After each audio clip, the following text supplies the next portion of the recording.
Okay, so we're going to look at removing outliers and cleaning the data in that way.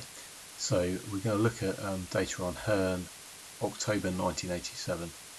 So here we go, we're on October, 10th month, and I'm going to be interested in wind speed.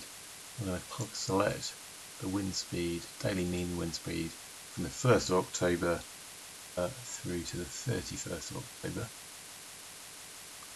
Got it there.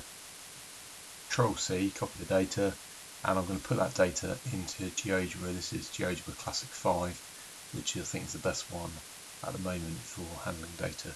So Control V. Now let's make that bigger. If we select this data and we do a one variable analysis, so analyze, and you can see from our box plot here we've got a couple of outliers. Now what we do with these outliers will really depend on what our study is about. So the outliers really are just potentially an alarm bell to you. So you might look at those outliers and say, go back to your data set or go back to the person who recorded the data, and they might then say, okay, actually I know these results occurred because the equipment was faulty on those days, in which case it would be perfectly legitimate to eliminate them.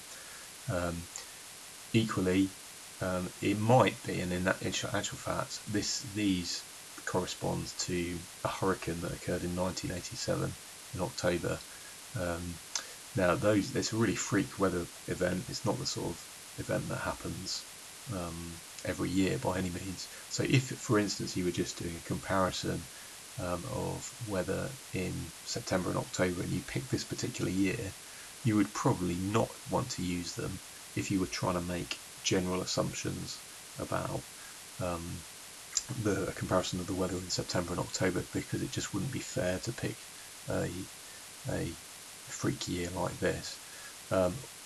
Alternatively, if this was part of a study when you were looking at lots and lots of different years, then you might want to include them because they are an event that happens every so often.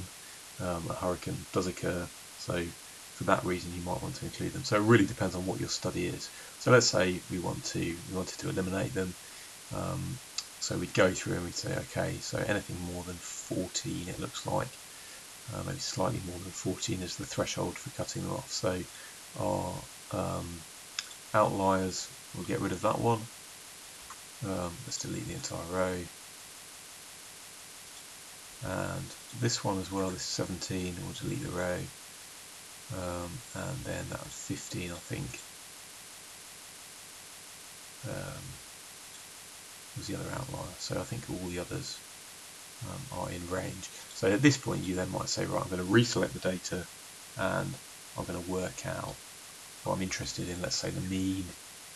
So I do my one variable analysis again. Okay, so no outliers now, and I might say, right, I'm interested in my mean, which is 5.9286, okay, with no outliers.